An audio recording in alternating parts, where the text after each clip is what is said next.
Si bien Córdoba concentró una gran cantidad de hechos sociales y políticos en esta década de la cual hablamos, evidentemente hubo en otros puntos del país también aspectos de revolución social, como fue el caso de Rosario, como fue el caso de Corrientes, Tucumán,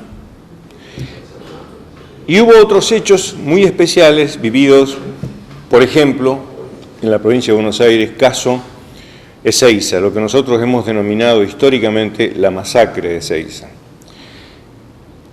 Muchos cordobeses fueron a trabajar, fueron a cubrir periodísticamente ese evento, y muchos compañeros nuestros estuvieron allí. Fue una jornada muy especial, tal vez uno de los hechos más delicados y graves que nos tocó presenciar, y donde nos vimos en medio de una terrible confrontación donde no se sabía quién era quién y se veía caer gente por todos lados, de una manera muy especial. Habíamos visto previamente al comienzo del acto, o al intento de comienzo del acto, porque el acto en realidad comenzar no comenzó nunca, habíamos visto detrás del escenario cosas que ya no nos gustaron, porque nos daban la sensación de que pintaba mal, cajones con armas, un montón de otras cuestiones, vehículos como ómnibus viejos con sus ventanas quitadas, con apoyos para las armas, etc. Bueno, todo esto lo vimos como quien presencia, pudimos filmar muy poco de todo ello, y después, arriba del escenario, en las bandejas del escenario, ver todo lo que aconteció. Junto a nosotros estaba en ese momento, digo nosotros porque éramos varios, pero el que me acompañaba en el equipo que nos tocaba hacer la filmación en 35 milímetros, o sea, para cine, estaba Raúl Mónaco, para nosotros el Choque Mónaco, el Chiche Mónaco, un compañero de muchísimos años que hoy no está porque también viajó, no hace mucho tiempo. Pero justamente antes de viajar, y sabiendo lo que le iba a suceder, aceptó grabar para 29 la narración de esos hechos trascendentes para la historia argentina, que fue la masacre de Ezeiza. No le digo más nada, simplemente le pido que lo escuchen al Choque, y van a ver cómo inclusive allí, en su propio relato, ustedes van a encontrar contradicciones respecto de los que estábamos alrededor de él. Él vio las cosas de un modo un poco distinta a lo que le vimos y sentimos otros. Véanlo. Bueno, Choque, a ver, acordate, ¿cómo fue el tema de nuestra ida a Buenos Aires y la llegada de Ezeiza? La salida nuestra de Córdoba la hicimos, íbamos 4 personas, iba un chofer de un remis, un señor Martínez, iba el señor Gigena Parker, que era en ese momento era el gerente que tenía Cervali, ahí de Cinepress, iba el turco Tony López Yapur, iba yo, y él Iván González. Todos nos trasladamos hacia Buenos Aires en un remis. En ómnibus, las columnas que iban en ómnibus hacia Buenos Aires, que habían sido puestas por gente del partido peronista y algunos gremios, sindicatos, esos se desplazaban todos en ómnibus. Y ahí iba un camarógrafo nuestro también que se bajó. En Río Segundo se bajó del ómnibus porque medio que lo hostigaban a él, y entonces decidió bajarse y no seguir. Nuestro viaje fue un viaje normal a Buenos Aires, muy cargada la ruta para ir a Buenos Aires, y nosotros llegamos para ir a retirar equipo, que nosotros llevábamos una parte de equipo, otra parte era alquilada, había sido alquilada en Lowe, y con esos equipos nos trasladamos al lugar donde íbamos a salir el otro día hacia Ezeiza. ¿En qué filmaban y para quién filmaban? Filmábamos en 35 milímetros, color, con cámara Harry Lex, y en ese momento estábamos filmando nosotros para Cinepress. La ida de Ezeiza. En Ezeiza. La ida de Ezeiza. La ida de Ezeiza, sí. Entonces nosotros salimos y estuvimos viajando hasta Ezeiza, con gran desplazamiento de gente y todo, y vehículos que iban para allá. Lo que nos llamó la atención en mí, que he estado en muchas manifestaciones y actos multitudinarios y todo eso, fue cuando desembocamos nosotros en el palco y tuvimos una visión clara de lo que era la cantidad de gente que había ahí, y estábamos hablando de, qué sé yo, 1 millón de personas tranquilamente, más. Era impresionante eso, nunca vi tanta gente así. Bueno, nosotros nos trasladamos hasta allá, llegamos a Ezeiza. El palco había sido montado en un puente, no me acuerdo cómo se llamaba el puente pero habían hecho una gran empalizada hecha con ramas, con hojas y todo eso, todo verde era. Habían dejado abierta una puertita y se accedía al palco que estaba acá abajo. Se accedía al palco por esa puertita por donde nosotros pudimos entrar, gracias a que teníamos unas credenciales especiales y todo eso, y entramos a donde después ubicamos todas las cámaras, todavía periodistas y camarógrafos de varios lugares del mundo, y era todo un acontecimiento de esto. Así que nosotros estábamos ahí y ubicamos nuestras cámaras, todo. Y nos poníamos a ver para un lado, para el otro, a ver qué se podía comentar de todo eso. Entraron a venir helicópteros que hacían el viaje desde Ezeiza, que estaba ahí nomás, y venían hasta acá. Probaban en la esquina del puente ese, ahí arriba, bajaban los helicópteros, como que estaban probando, midiendo a dónde se iba a sentar el helicóptero, y salían de vuelta y se iban para allá. Aparecieron unos tipos que empezaron con madera y vidrio, y hicieron una cabina antibala para que ahí estuviera Perón cuando fuera a hablar. Bueno, después se armó todo el lío, vino la Orquesta Sinfónica y se instaló todo acá. Y nosotros teníamos una visión linda de ahí donde estábamos, arriba, entonces podíamos hicimos muchos planos cortos de todo eso. Y se aprovechó todo ese material, o todo ese tiempo para hacer los planos cortos, todo lo que necesitábamos para vendría a ser lo que es hoy los inserts y esas cosas. Entonces nosotros estábamos ahí, y había desplazamiento de gente arriba del puente, que nosotros veíamos todo eso. Inclusive a una persona que logré ver muy bien era el general Osíndiez, que me acuerdo verlo, pero así patético, que levantó un fusil en los brazos, así. Y en la torre que estaban, sería la gente que estaban en el acto, que era el locutor, que era Edgardo Suárez, era el locutor. Y el otro que estaba era Leonardo Fabio. Eran los que arengaban un poco a la gente, una gente que no paró en ningún momento de saltar y carteles y esto, lo otro, no paraban nunca paraban. Luego estaba Suárez ahí y Leonardo Fabio, y empezó el tema de la balacera Hubo gente que, yo me acuerdo que en un momento dado, en el suelo todo el mundo y toda la gente, he visto gente tocando el violín acostado, de traje de gala ahí, que eran de la Sinfónica, y tocaban el violín mientras estaban acostados ahí, porque era una de tiros que no paraba nunca eso. Hemos visto caer gente, mucha gente. Un tipo de una torre de iluminación que estaba al lado, de sonido, no sé qué era, la cuestión que estaba por lo menos a 6 metros de altura el tipo, y de allá cayó como una bolsa de papa, fruto de un tiro, no sé de qué habrá sido, pero cayó. nadie puede decirte que no tenga un poco de miedo en una situación de esa. Nadie lo puede decir, porque nosotros hemos estado en problemas graves, que Córdoba hace esto lo otro, y sin embargo nosotros siempre algo de miedito tenemos. Entonces, no somos superhombres nosotros.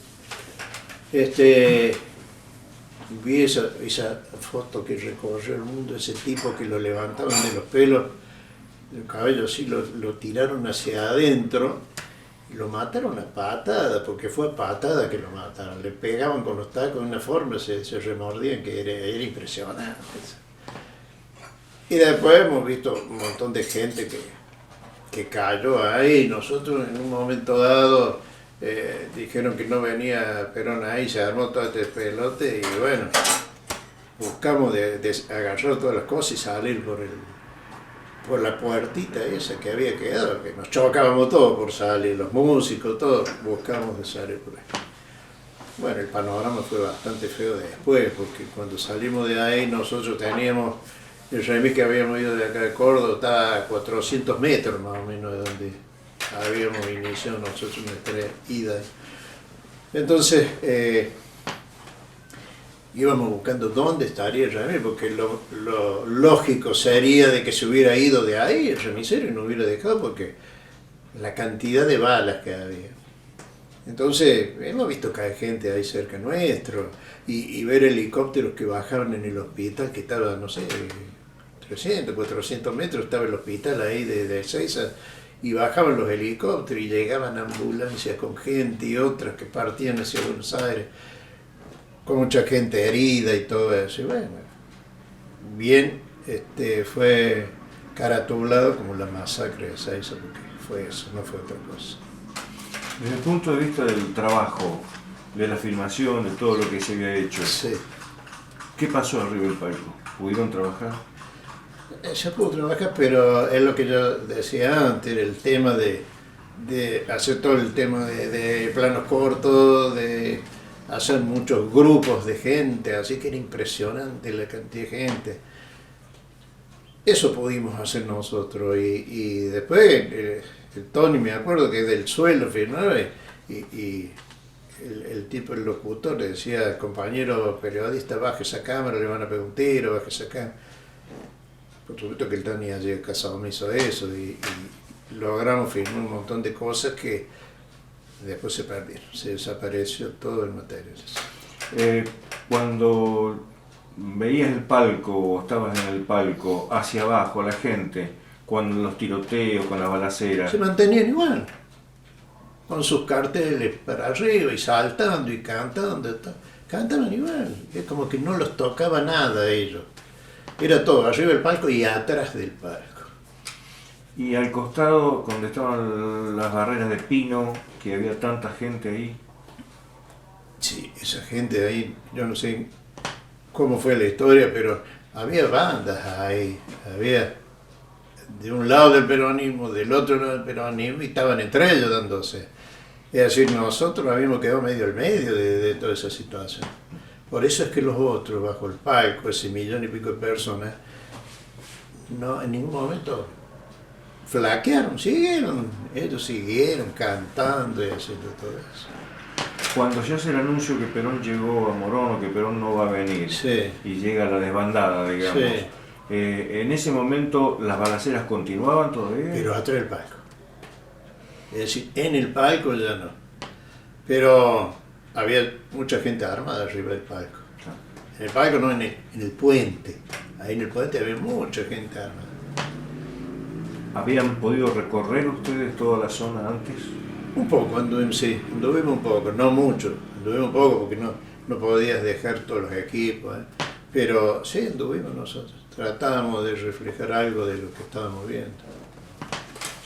¿Cómo fue la llegada de los grupos de la JP, de Montonero, de la FAP? ¿Por dónde vinieron? ¿Qué pasó? ¿Cómo fue eso? Y esos venían y se abrían canchas solos de eso. Medio que desplazaban gente y entonces se fueron metiendo por un costado, y se metieron de prepo. Entonces eso fue lo que irritó a los otros. Entonces de ahí es que se agarran entre ellos. Y los que venían no eran ninguno en el pecho, esos venían todos armados, y los que estaban del otro lado estaban haciéndole el aguante a todos estos que estaban abajo del palco. Entonces ahí es donde se han pegado unos buenos balazos todos. Cuando termina digamos, el acto, porque Perón ya no viene y Sí. tienen que irse, ¿cómo hacen para irse y llegar al auto y poder salir con todas las cosas? Nosotros agarramos todo, salimos corriendo para el lado del auto, con la cámara en la mano y los trípodes, esas cosas las íbamos llevando entre Iván González y no hay nadie más, porque Gigena Parker desapareció, después lo vimos, no sé dónde anda, pero nos ganó en los 100 metros llanos, nos ganó seguro. Y con el Tony tratábamos de correr con la cámara en la mano y ver, de filmar lo que pudieran, porque había un operativo grandísimo atrás con todos los heridos, gente, había gente muerta tirada ahí. ¿Qué hicieron después cuando vuelven a la ciudad? Bueno, después nos vinimos a la ciudad y veníamos nosotros en el remis, que logramos ubicarlo, y volvíamos y era un sinfín de ambulancias que volvían para Buenos Aires y que venían para Ezeiza también. Entonces había un tráfico impresionante, no sé, habíamos contado 500 ambulancias por lo menos nosotros. Y de ahí nos vinimos ya a dejar el material y el laboratorio. ¿Qué pasó con el material? Es algo que nunca vimos nosotros. Es decir, todo lo que trabajamos, no sabemos qué pasó. Según dijo el gerente donde estábamos nosotros, de que se había arruinado en el laboratorio el material. Cosa que era muy normal cuando se quería esconder algo o no había explicación para algo, se quemó en el laboratorio. Eso fue todo. En toda la trayectoria que has tenido como camarógrafo, periodista, etcétera, etcétera, ¿cuál fue el hecho que más te grabó, que más te dejó impresionado, que más te quedó grabado en la cabeza? ¿Hechos tristes? Tristes, dramáticos. Sí. Nosotros cuando tuvimos el Cordobazo, el Viborazo, hemos pasado muchas de esas nosotros, mucho, porque Córdoba ha sido medio un bastión bastante duro para todos los gobernantes. Acá se han volteado presidentes que han estado una semana y los han volteado desde acá, desde Córdoba. No me puedo olvidar de la Cabana con la pistola en el Paseo Sobremonte, que andaba con una pistola en la mano, ahí adelante de toda la gente y todo, amenazando a todo el mundo, qué sé yo, de Woffen, de tantos gobernantes hemos visto nosotros pasar y cosas. Cosas lindas, por ejemplo, cosas lindas cuando le di la mano a Jacqueline Kennedy en las Cochingas, cuando había venido, pasó unos días a una estancia y el FBI controlaba absolutamente todo, entonces no había forma de llegar hasta la estancia de los Cárcanos. Así que en esa época creo que estábamos haciendo el reporte de eso nosotros. Y entramos por un campo de otra ruta, caminamos como 5 horas y pico, 6 horas, todo de noche, y iba el gringuito Natale, que era fotógrafo del diario Córdoba, el negro Chenique, que estaba trabajando en esa época para Canal 10, y me acuerdo que yo estaba en el 12, y fuimos con un muchacho que era medio vaqueano de ahí, que es el que nos llevó hasta... Y habíamos caminado, hasta que en un momento dado dice, aquello que se ve allá, esa es la casa de Cárcanos. Estaba como a 1000 metros de ahí, o más. Así que cruzamos un riacho y empezamos a caminar para arriba para hacer tomas, pero un poco más cerca de ahí, por la duda le engancháramos ahí a Jacqueline. Así que en un momento dado que sentimos ruido de caballo, y andan los del FBI, andaban a caballo también ahí, tenían una rural, viste esas camionetas, esos autos así rurales, grandes, así que usan los yanquis. Y me acuerdo que venimos, ahí viene un caballo, así que nos escondimos, todos nos quedamos así, y sube un caballo por acá, y lo estamos viendo, y era Jacqueline.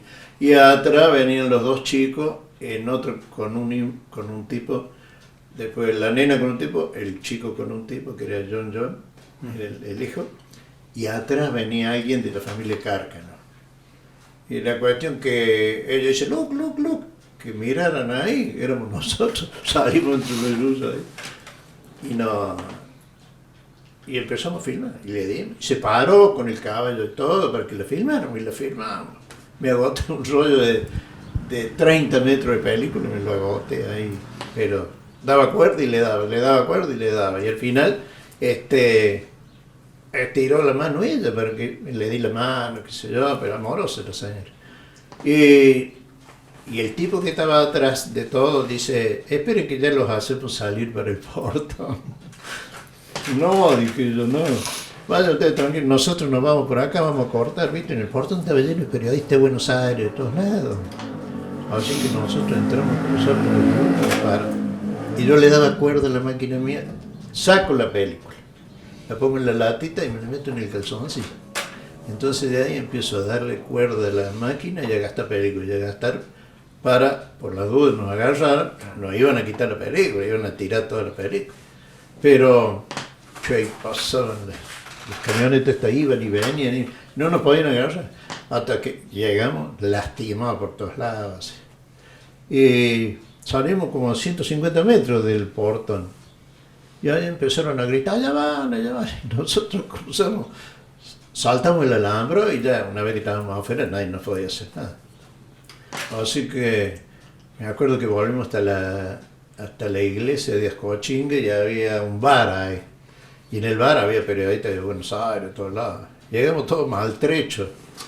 Y me acuerdo que le dimos, en ese tiempo nosotros hacíamos reporte de eso y trabajamos para United Press.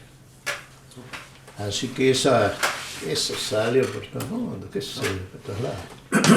En la parte deportiva, el laburo en la parte deportiva, Sí. ¿tenés algún recuerdo? No, en la parte deportiva, lo único que yo iba todos los domingos a filmar fútbol, que lo odiaba.